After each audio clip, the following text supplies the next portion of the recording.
The banking Guru channel में आपका स्वागत है।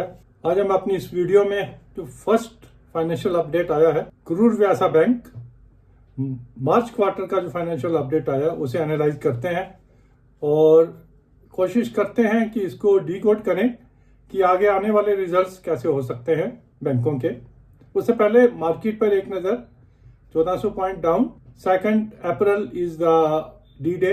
It is expected, my opinion, president Trump एक बड़ा धमाका जरूर करेंगे और उसके बाद कुछ कंसेशंस आगे जाके कुछ कंट्रीज को, कुछ सेक्टर्स को दे सकते हैं।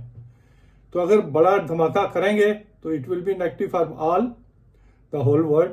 एक बारी तो झटका और नीचे लगेगा। आज 1400 पॉइंट डाउन है, एक बारी हो सकता है कल और इतना ही मार्केट डाउन हो सकता है। Know how to play that. अगर आप रिस्क एवर्स इन्वेस्टर हैं तो दूर बैठे इसे देखते रहे, और अगर आप रिस्क टेकिंग इन्वेस्टर हैं, short term risk taking event को प्ले करना चाहते हैं, तो कल शाम को या परसों सुबह जो भी कोई आपने शेयर आइडेंटिफाई किया हुआ है आप उसे लोअर लेवल्स पे उठाने की कोशिश करें, और उसके बाद 2 या 3 दिन बाद जैसे ही मार्केट बाउंस बैक करेगी आप एक बार उसमें से निकल जाएं, और उसके बाद एक लॉन्ग टर्म अगर इन्वेस्टमेंट करनी है तो 2 अप्रैल के इवेंट की रिपरकशंस को देखकर हम उसके बाद डिसाइड करेंगे। तो देखें करूर व्यासा बैंक हमें क्या बता रहा है। मार्च क्वार्टर का फाइनेंशियल अपडेट, डिपॉजिट्स 2.94% से increase as compare to the last 2-3 quarters. ये इंक्रीज कम है। दिसंबर में 3.45% आई थी और अभी आई है 2.94।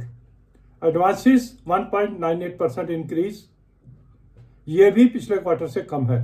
पिछले क्वार्टर में थी 3.17% की इंक्रीज। कासा काफी देर से इसके ऊपर स्ट्रेस चल रही है और करूर व्यासा बैंक का कासा भी 335 करोड़ से कम आया है as compare to the last quarter. ये तीनों चीजें हमें ये बताती हैं कि करूर व्यासा बैंक के जो नेट प्रॉफिट फिगर आएगी रीजनेबली ओके आएगी, वाव फिगर नहीं आएगी और ज्यादा नेगेटिव भी नहीं आएगी, क्योंकि more important is the asset quality जो अभी हमें पता नहीं है। तो अभी शेयर में करना क्या है, हमारा एक चेता शेयर है ये। इस फाइनेंशियल अपडेट के बाद जैसे ही थोड़ा भी करेक्ट हो हमें इसको लेना है।